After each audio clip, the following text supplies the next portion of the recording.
Oh, welcome to Vanderbilly.com. This is in response to a request on my YouTube channel from MRDC Fan 1996 for Rock and Roll Star, the first track from Definitely Maybe, which is the first album by Oasis, and it was recorded in 1994. This song has a distinctive riff during the verse, and it's got a few twists and turns in it, but if you had the good fortune to see them do it live, or if you watch some live performances on YouTube, you know that this thing is a monster rock anthem. There's a lot to cover here, so in part one, I'll do a abbreviated playthrough in which I'll basically skip one of the verses for the sake of keeping it short, and then I'll look at the intro and verse. In part two, I'll look at the bridge and chorus, and then in part three, I'll cover the outro. So let's get started.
Okay, the song starts off with a riff that's, you're in the 4th fret position, all right?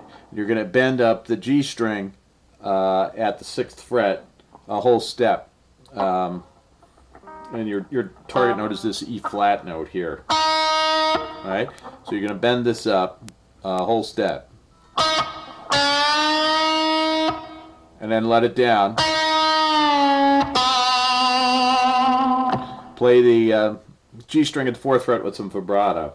Then play, so you're over on the D string 4, G string 6,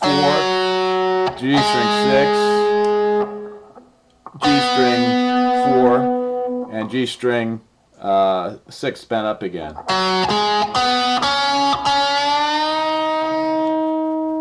And then let it down again. Same vibrato. Alright? Underneath it, the rhythm guitar is playing a B chord. You play it once, and you just take your finger off and play the open E string against these notes, and then do that again. that's what's going on while this is...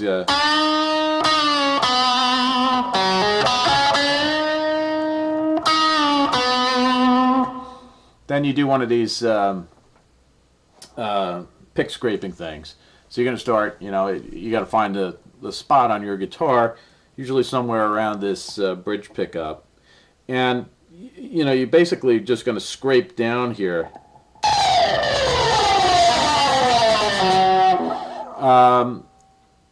And sometimes a different pick position, you know, will sound better than others. So, you know, you might want to hold the pick kind of like, you know, this way. You might want to hold it this way. Whatever gives you the most sound against the windings of that string. So, and then you break into the chord riff of the introduction, which is a B chord at the 7th fret, and you're going to play.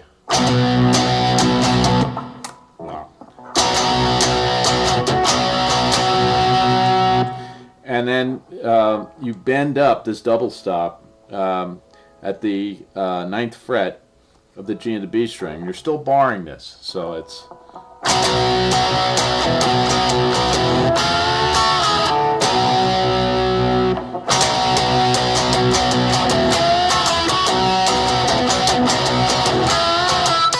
So the trick with that is you're playing this sort of power end of the B chord. You're playing just, you know, most of the lower strings. And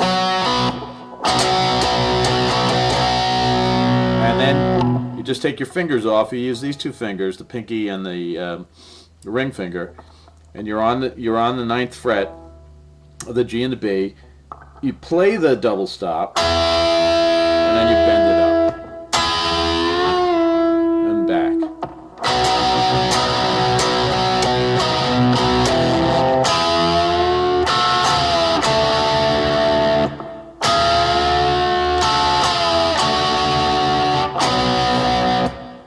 So that's just something you have to practice to get it down, but that's, you know, that's essential to the song. So.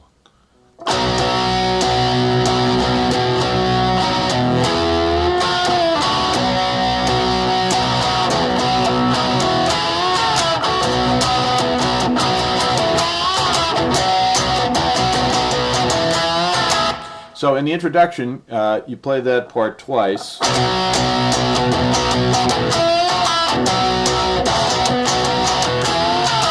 And then as you come off, instead of going back to the rest of the B, you come down to this C sharp minor chord on the 4th fret. And then an A suspend 2, which is just an A chord without with the B string open. And you come back.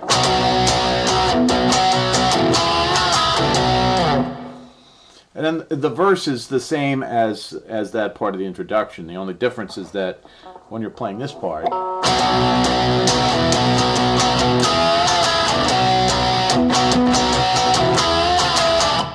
you're going to have to play that one more time, right?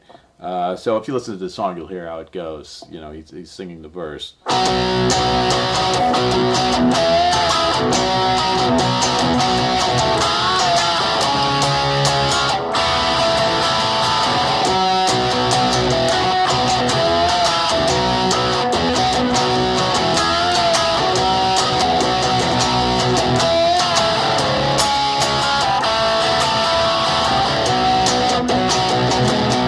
So as he's going into the bridge, which is the next part, the last time he comes up from this A suspend 2, he goes to the B. Instead of playing,